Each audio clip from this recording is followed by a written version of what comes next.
Bonjour professeur. Bonjour Monsieur Baldé. Vous êtes professeur I. Baldé, responsable du centre mère et enfant.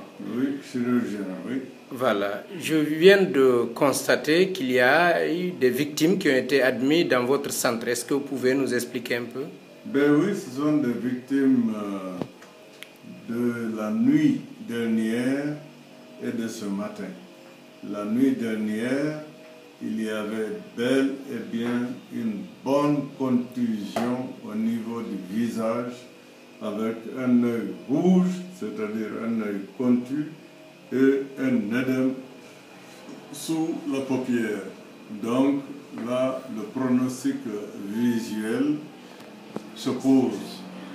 Le deuxième malade grave que nous avons reçu, c'est un jeune d'environ 17 ans qui a reçu bel et bien une balle sur la cuisse gauche.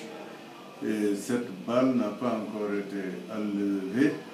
Nous nous apprêtons à faire la radiographie de cette balle et à prendre la décision éventuelle de l'enlever rapidement ou bien en prenant notre temps selon les indications de la radiographie.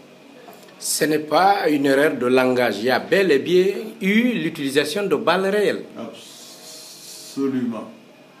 Et si vous allez si vous repartez voir le malade, il vous dira même la tenue que portent les agresseurs. Oui. Est-ce que, professeur Baldé, vous avez vécu plusieurs événements ici en Guinée? Est-ce que vous avez un message particulier à l'endroit des Guinéens? Non, mais c'est absolument normal que pour les élections, que les gens utilisent de violence. Ça, c'est absolument anormal, intolérable, inadmissible. Mais vous connaissez la Guinée, c'est l'impunité. Depuis le premier régime, c'est l'impunité. Chacun fait ce qu'il veut et personne n'est traduit devant la justice pour être puni à la hauteur de ces actes, pour ne pas dire de ces crimes. C'est quand même criminel de fusiller des manifestants parce qu'ils manifestent. C'est le droit de chacun de manifester, c'est écrit dans la Constitution. C'est malheureux pour notre pays. Et ce n'est pas fini, difficilement on est arrivé là. C'est très difficilement qu'on en est arrivé là, et étant donné que très souvent, de part et d'autre, les décisions sont unilatérales. Ça ne coûte rien aux protagonistes de se regarder en face et de dire « moi je pense ceci, moi je pense cela », jusqu'à ce qu'on trouve une solution consensuelle. C'est tout à fait normal, parce qu'a priori, tous se battent pour sortir le pays du sous-développement.